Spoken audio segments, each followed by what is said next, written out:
2026 JEE mains లో అద్భుత ఫలితాలు సాధించిన వివేక.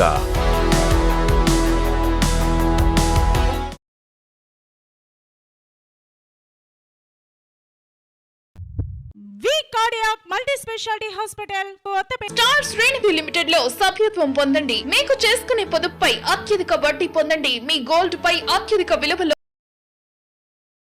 తెనాలిలో ఒక ప్రైవేట్ కంపెనీలో ఉద్యోగం చేస్తున్న మహిళను మ్యాట్రిమోనియల్ పేరుతో పరిచయం చేసుకొని మోసం చేసి లక్షల రూపాయలు దండుకున్నాడు ఒక కన్నిగాడు. కొల్లిపర మండలం కొత్తూరు లంకకు చెందిన అరవపల్లి వంశీ అనే వ్యక్తి మ్యాట్రిమోనియల్ ద్వారా తనను పరిచయం చేసుకున్నాడు.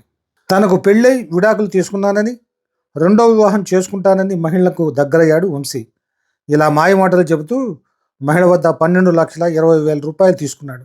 డబ్బులు తిరిగి ఇవ్వమంటే ఇవ్వకుండా ఫోటోలు బయట పెడతానంటూ వంశీ బెదిరిస్తున్నాడు. మహిళ ఫిర్యాదుతో వంశీని అరెస్ట్ చేశారు తెనాలి పోలీసులు. డబ్బు అవసరమని చెప్పి బాధితురాల్ని వివిధ మార్గాల్లో రుణం తీసుకునేలా ప్రేరేపించి 12,20,000 రూపాయలు తీసుకున్నట్లు ఫిర్యాదులో మహిళ పేర్కొంది. వివాహం చేసుకుంటానని చెప్పి ఆ బాధిత మహిళను శారీరకంగా అనుభవించాడని సిఐ పేర్కొన్నారు. వంశీ మరలా మరికొంత డబ్బు కావాలని ఒత్తిడి చేస్తున్నాడు. ఆమె తాను ఇవ్వలేనని చెప్పడంతో ఆ మహిళపై దాడి చేసి అసభ్యకరమైన పదజాలంతో దూషించి నిన్ను పెళ్లి చేసుకునే ఉద్దేశం లేదంటూ చెప్పి నీ వ్యక్తిగత జీవితాన్ని బహిర్గతం చేస్తానని, చంపుతానని బెదిరించాడని ఫిర్యాదులో పేర్కొన్నట్టు సిఐ వివరించారు. బాధితురాలు ఫిర్యాదు మేరకు కేసు నమోదు చేసి నిందితుడిని అరెస్ట్ చేసి రిమాండ్ కోసం కోర్టుకు హాజరుపరిచినట్లు తెలిపారు. వంశీపై తెనాలిలో కేసు ఉందని, ఇవి కాక మరికొంతమంది మహిళలను మోసం చేసినట్లుగా సెల్ ఫోన్లో ఉన్న మెసేజ్ ద్వారా తెలిసిందని, ఇవన్నీ దర్యాప్తులో తెలుసుకుంటామని వివరించారు సిఐ సాంబశివరావు. ఆల్రెడీ ఒక కేసు ఉందా మన స్టేషన్లోనే? ఇంకెక్కడైనా కేసులు ఉన్నాయా? ఇది రెండో కేసు. ఆల్రెడీ షీట్ ఒకటి ఓపెన్ చేస్తాం. ఓకే, నువ్వు దొంగిలించినంతా కూడా మీ నాన్నకి ఇచ్చావు, మీ అమ్మకి ఇచ్చానని చెప్తా ఉన్నావు. అదంతా కూడా దర్యాప్తులో వెరిఫై చేస్తాం. ఇక్కడ ఫ్రెండ్స్కి ఆన్లైన్లో కొట్టించుకోవడం ఇదంతా కరెక్ట్ కాదు. ఓకే, చాలామంది మహిళల్ని వాళ్ళ బాధపడతా ఉన్నారు. నీకు తెలుసు కదా, ఈ కేసులో పర్టికులర్గా ఈ అమ్మాయి బాధపడతా ఉందా లేదా? డబ్బున్న అమ్మాయినా? డబ్బున్న అమ్మాయి కాదు కదా, కాదు కదా. అయినా సరే బంగారం మొత్తం తెప్పించావా? మరి తాకట్టు పెట్టావా? మరి ఇవన్నీ కరెక్ట్ కాదు కదా. ఇప్పటికైనా పద్ధతి మార్చుకోవాలా. ఈరోజు ప్రెస్ మీట్ పెట్టడంలో ఆంతర్యం, ఒక వైట్ కాలర్ అఫెండర్ గురించి మహిళలందరూ జాగ్రత్తగా ఉండాలన్నటువంటి ఉద్దేశంతో ప్రెస్ మీట్ పెట్టాల్సినటువంటి అవసరం పడింది. కొల్లూరు మండలం కొత్తూరు లంక గ్రామానికి చెందినటువంటి అరవపల్లి వంశీ అనేటువంటి ఒక వైట్ కాలర్ అఫెండర్ని మీడియా ద్వారా ప్రజలందరికీ తెలియపరచాలన్నటువంటి ఉద్దేశంతో, అతని ద్వారా ఇంకెవరు కూడా బాధిత మహిళలు ఉండకూడదన్నటువంటి ఉద్దేశంతో ఈ ప్రెస్ మీట్ పెట్టడం అనేది జరిగింది. కేసు వివరాల్లోకి వెళ్తే, ఇతను మ్యాట్రిమోనియల్ సైట్లో ఎవరైతే అప్లై చేసుకున్నారో ఆడపిల్లలు, వాళ్ళ లిస్ట్ అంతా తీసుకొని వాళ్ళతో స్వీట్ వర్డ్స్తో వాళ్ళని నమ్మించి, వాళ్ళని పర్సనల్గా కలిసి అతని మీద ఉన్నటువంటి బంగారు ఆభరణాలు, తర్వాత బ్రాస్లెట్స్ ఇవన్నీ చూపించి తను ఒక కోటీశ్వరుడి బిడ్డలాగా, తర్వాత వివాహం అయిపోయిన తర్వాత ఒక బిడ్డ పుట్టిన తర్వాత భార్యతో విభేదాలు వచ్చి డైవర్స్ తీసుకున్నట్టుగా నమ్మించి వాళ్ళని లోబరుచుకొని, తర్వాత ఈ కేసులో పర్టికులర్గా ఈ పట్టణానికి సంబంధించినటువంటి ఒక బాధిత మహిళని అప్రోచ్ అయ్యి, అదేవిధంగా నమ్మపలికి ఆమె దగ్గర వితిన్ 10 డేస్లోనే 12,20,000 రూపాయలు స్వాహా చేసుకున్నాడు. ఆమె దగ్గర మనీ లేకపోతే ఆమె దగ్గర ఉన్నటువంటి గోల్డ్ మొత్తాన్ని తీసుకుపోయి ఇతనే పక్కనే ఉండి బ్యాంకులో తాకట్టు పెడిచి ఆ డబ్బులు తీసుకొని ఫ్రెండ్స్ అకౌంట్లోకి ట్రాన్స్ఫర్ చేయించడం. అదేవిధంగా అది అయిపోయిన తర్వాత మళ్ళీ ఇంట్లో ఉన్నటువంటి పేరెంట్స్ బంగారాన్ని కూడా తాకట్టు పెట్టించడం. ఏం చెప్తాడంటే, నా చాలా టిప్పర్స్ ఉన్నాయి, ఇంకొక కొత్త టిప్పర్ తీసుకున్నాను, దానికి సంబంధించి ఒక 10 lakh అడిషనల్గా అవసరం అవుతుంది కాబట్టి ఆ 10 ఇచ్చేస్తే నీకు మళ్ళీ అడిషనల్గా మనం పెళ్లి చేసుకుంటాం కదా, పెళ్లి చేసుకున్న తర్వాతే మనకి చాలా ప్రాపర్టీస్ ఉంటాయి, నీకు ఎంబటే ఒక 10 డేస్లో ఇచ్చేస్తానని చెప్తాడు అనమాట. ఈ కేసులో ఆమెకి చెప్పింది ఏంటంటే, టిప్పర్ కొంటాను, అందువల్ల ఒక 10 to 15 lakh అవసరమైతే కొద్దిగా అడ్జస్ట్ చేస్తామంటే, ఆమె జీవితకాలం కష్టపడి ఒక ప్రైవేట్ ఎంప్లాయీగా సంపాదించుకున్నటువంటి సంపాదన మొత్తాన్ని కొల్లగొట్టుకున్నాడు.